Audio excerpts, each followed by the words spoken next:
ನಮಸ್ಕಾರ. ನಮಸ್ಕಾರ ಮೇಡಮ್. ನಿಮ್ಮ ಹೆಸರೇನು? ನಮ್ಮ ಹೆಸರು ಭಾಸ್ಕರ್ ಅಂತ madam. Komala.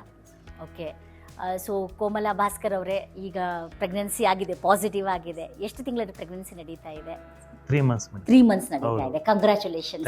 Thank you madam. Okay. ಈಗ ನೀವು ನಮ್ಮ ವೀಕ್ಷಕರಿಗೆ ನಿಮ್ಮ ಜರ್ನಿ ಹೇಗಿತ್ತು, ಮದುವೆಯಾಗಿ ಎಷ್ಟು ವರ್ಷ ಆಗಿತ್ತು, ಏನೆಲ್ಲ ಟ್ರೀಟ್ಮೆಂಟ್ಗಳಾಯಿತು, ಇಲ್ಲಿ ಫೆಸಿಲಿಟಿ ಏನಿದೆ ಅಂತ ನೀವು ಹೇಳಿಕ್ಕೆ ಇಷ್ಟಪಡ್ತೀರಾ? Yes madam. ಹೇಳ್ತೀರಾ? ಮದುವೆಯಾಗಿ ಎಷ್ಟು ವರ್ಷ ಆಗಿತ್ತು? 15 years ಆಗಿದೆ ಮೇಡಮ್. 15. ನೋಡಿ ವೀಕ್ಷಕರೇ, ಮದುವೆಯಾಗಿ 15 ವರ್ಷ ಆಗಿತ್ತು, ಈಗ 3 ತಿಂಗಳು ಪ್ರೆಗ್ನೆನ್ಸಿ. ಇದಕ್ಕೂ ಮುಂಚೆ ಪ್ರೆಗ್ನೆನ್ಸಿ ಏನಾದರೂ ಆಗಿತ್ತಾ ನಿಮಗೆ? ಇಲ್ಲ ಮೇಡಮ್, ಆಗಿಲ್ಲ ಮೇಡಮ್. ಆಗಿಲ್ಲ, ಇದೇ ಫಸ್ಟ್ ಟೈಮ್ ಹೌದು. ಆಗಿರೋದು. ಸೊ ತೋರಿಸಿದ್ದೀರಾ ನೀವು 15 ವರ್ಷದಲ್ಲಿ ಯಾರಿಗಾದ್ರೂ? ಇಲ್ಲ, ಬೇರೆ ಕಡೆ ಎಲ್ಲ ಮೋರ್ ದನ್ ಒಂದು 7-8 ಹಾಸ್ಪಿಟಲ್ಸ್ ಅಲ್ಲಿ ತೋರಿಸಿದ್ವಿ ಮೇಡಮ್. 7ರಿಂದ 8 ಹಾಸ್ಪಿಟಲ್ ಹೌದು ತೋರಿಸಿದ್ದೀರಾ? ಹೌದು ಮೇಡಮ್. ಎಲ್ಲಿ ಸಕ್ಸಸ್ ರೇಟ್ ನಮ್ಗೆ ಸಿಗ್ಲಿಲ್ಲ.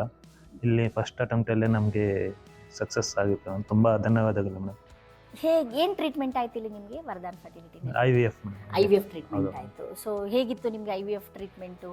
ಲೈಕ್ ಡಾಕ್ಟರ್ಸ್ ಹೇಗಿದ್ರು, ನಮ್ಮ ಫೆಸಿಲಿಟಿ ಹೇಗಿತ್ತು, ಫೈನಲ್ ಆಗಿ ಏನು ಅನಿಸ್ತು ನಿಮಗೆ ಇಲ್ಲಿ? ಎಲ್ಲ ಚೆನ್ನಾಗಿದೆ ಮೇಡಮ್. ಎಲ್ಲರೂ ಚೆನ್ನಾಗಿ ನೋಡ್ಕೊಂಡ್ರು. ಎಲ್ಲ ಫೆಸಿಲಿಟೀಸ್ ಎಲ್ಲ ಚೆನ್ನಾಗಿದೆ.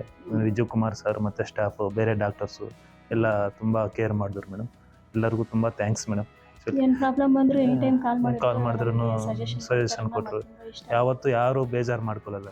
ಯಾವತ್ತು ಯಾವ ಟೈಮ್ ಫೋನ್ ಮಾಡಿದ್ರು ವರ್ಕಿಂಗ್ ಅವರ್ಸ್ ಅಲ್ಲಿ ಎಲ್ಲರೂ ಕರೆಕ್ಟಾಗಿ ಎಕ್ಸ್ಪ್ಲೈನ್ ಮಾಡಿದ್ರು. ಇವೇನು rate, price also compare to others hospitals, ನಾವು ಬಿಗ್ ಹಾಸ್ಪಿಟಲ್ಸ್ ಅಲ್ಲಿ ತೋರಿಸಿದ್ವಿ madam. Compare to other hospitals is very less price madam.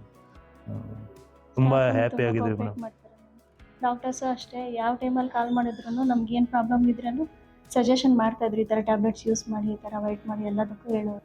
So 15 ವರ್ಷ ಆದ್ಮೇಲೆ ಈ ಪ್ರೆಗ್ನೆನ್ಸಿ ಪಾಸಿಟಿವ್ ಕೇಳಿದ್ಮೇಲೆ ಏನು ಅನಿಸ್ತು ನಿಮಗೆ? ಒಂಥರ ಖುಷಿ, ಆನಂದ. ಒಂದು ದೇವ್ರ ತರ ಮೇಡಮ್ ಆಯ್ತು. ಇದು ದೇವಸ್ಥಾನ ತರ ನಮ್ಗೆ ಆ ತರ ಇದೆ ಮೇಡಮ್. ಅದ್ಭುತ, ಮಿರಾಕಲ್ ಅನಿಸ್ತು. Okay okay. ಮತ್ತೆ ನಮ್ಮ ವೀಕ್ಷಕರಿಗೆ 15 ವರ್ಷ ಆಗಿದ್ಮೇಲೆ ಹೋಪ್ಸ್ ಎಲ್ಲ ಕಳ್ಕೊಂಡ್ಬಿಟ್ಟಿರ್ತಾರೆ ಎಷ್ಟೊಂದು ಜನ. 15 ವರ್ಷ ಆಯ್ತಪ್ಪ, ಇನ್ನೇನು ಮಗು ಆಗೋದಿಲ್ಲ ಅಂತ. ಅವ್ರಿಗೆ ಏನಾದರೂ ಹೇಳಿಕ್ಕೆ ಇಷ್ಟಪಡ್ತೀರಾ ನೀವು? ಅವ್ರಿಗೆಲ್ಲ ಹೇಳೋದು ಒಂದೇ ಮೇಡಮ್, ಜಾಸ್ತಿ ಜನ ಎಲ್ಲ ಕಡೆನೂ ತೋರಿಸ್ತಾರೆ, ಡಿಸಪಾಯಿಂಟ್ ಆಗ್ತಾರೆ. ಅವರು ಇವರು ಎಲ್ಲ ಕೆಲವು ಮಾತಾಡೋದೆಲ್ಲ ಫೀಲ್ ಆಗ್ತಾರೆ ಜಾಸ್ತಿ ಜನ. ಬಟ್ ನಂಬಿಕೆ ಅಂತ ಇರಬೇಕು, ಅವ್ರ ಮೇಲೆ ಕಾನ್ಫಿಡೆನ್ಸ್ ಇರಬೇಕು. ಆಗತ್ತೆ ಅಂತ ಕಾನ್ಫಿಡೆನ್ಸಿಂದ, ನಂಬಿಕೆಯಿಂದ ಬಂದರೆ ಆಗತ್ತೆ. ಖಂಡಿತ ಆಗುತ್ತೆ. ಬೇರೆ ಕಡೆ ಎಲ್ಲ ಟೈಮ್ ವೇಸ್ಟ್ ಮಾಡಬೇಡಿ, ಡೈರೆಕ್ಟ್ ಇಲ್ಲಿಗೆ ಬನ್ನಿ. 100% ನಮಗೆ ಒಳ್ಳೇದಾಗುತ್ತೆ. ಒಳ್ಳೇದಾಗುತ್ತೆ. ನಾವೆಲ್ಲೋ ಜಾಸ್ತಿ ಕಡೆ ಎಲ್ಲ ತೋರಿಸಿದ್ವಿ, ಬಟ್ ನಮಗೆ ಫ್ರೆಂಡ್ಸು, ರಿಲೇಟಿವ್ಸ್ ಎಲ್ಲ, ಕೊಲೀಗ್ಸ್ ಎಲ್ಲ ಜಾಸ್ತಿ ಜನ ನಮ್ಗೆ ಅಡ್ವೈಸ್ ಮಾಡಿದ್ಮೇಲೆ ಇಲ್ಲಿ ಬಂದ್ವಿ. ಎಲ್ಲರೂ ಅಡ್ವೈಸ್ ಮಾಡಿದ್ರು. ಹೌದು ಮೇಡಮ್, ಹೇಳಿದ್ರು ಮೇಡಮ್. 2-3% ಪೀಪಲ್ಸ್ ಅವ್ರಿಗೇನು ಸಕ್ಸಸ್ ಆಗಿದೆ ಮೇಡಮ್. ಎಲ್ಲ ಸಕ್ಸಸ್ ಆಗಿದೆ. ಆಮೇಲೆ ಇಲ್ಲಿ ಬಂದ್ವಿ. ಫಸ್ಟ್ ಟೈಮಲ್ಲೇ ನಮ್ಗೆ ಆಗಿದ್ದಕ್ಕೆ ತುಂಬ ಖುಷಿ ಆಯಿತು. ದೇವರೆಲ್ಲರಿಗೂ ಒಳ್ಳೆ ಹೆಲ್ದಿ ಮಗು, ಭಾಗ್ಯವಂತ ಮಗು ಹುಟ್ಲಿ ನಿಮಗೆ. ನಾವು ದೇವರಲ್ಲಿ ಪ್ರಾರ್ಥಿಸ್ತೀವಿ. ಕಂಗ್ರ್ಯಾಚುಲೇಷನ್ಸ್. ಕೇಳಿದ್ರಲ್ಲ ವೀಕ್ಷಕರೇ, ಮದುವೆಯಾಗಿ 15 ವರ್ಷ ಆಗಿ ಇಲ್ಲಿ ಬೇರೆ ಕಡೆ ಎಲ್ಲ 7ರಿಂದ 8 ಹಾಸ್ಪಿಟಲಲ್ಲಿ ತೋರಿಸಿ, ಆಮೇಲೆ ಇಲ್ಲಿ ಬಂದು IVF ಮಾಡಿಕೊಂಡು ಫಸ್ಟ್ ಅಟೆಂಪ್ಟ್ನಲ್ಲಿ ಈಗ 3 ತಿಂಗಳು ಪ್ರೆಗ್ನೆನ್ಸಿ ಅವರಿದ್ದಾರೆ. They are very happy. ಆಮೇಲೆ ಮೋರ್ ಎವರ್ ಬೇರೆ ಹಾಸ್ಪಿಟಲ್ ಕಂಪೇರ್ ಮಾಡಿದ್ರೆ ಇಲ್ಲಿದ್ದು ಫೀಸ್ ಕೂಡ ತುಂಬ ಕಡಿಮೆ ಅಂತ ಹೇಳ್ತಾ ಇದ್ದಾರೆ.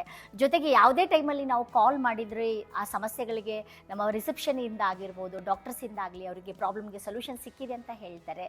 ಸೊ ನಿಮಗೆ ಒಳ್ಳೆ ಆರೋಗ್ಯವಾದಂಥ ಮಗು ಹುಟ್ಲಿ ಅಂತ ನಾವು ಕೇಳಿಕೊಂಡು ನಿಮಗೆ ಒಳ್ಳೆ ಫೀಡ್ಬ್ಯಾಕ್ ಕೊಟ್ಟಿದ್ವಲ್ಲ, ತುಂಬ ಧನ್ಯವಾದ. Thank you.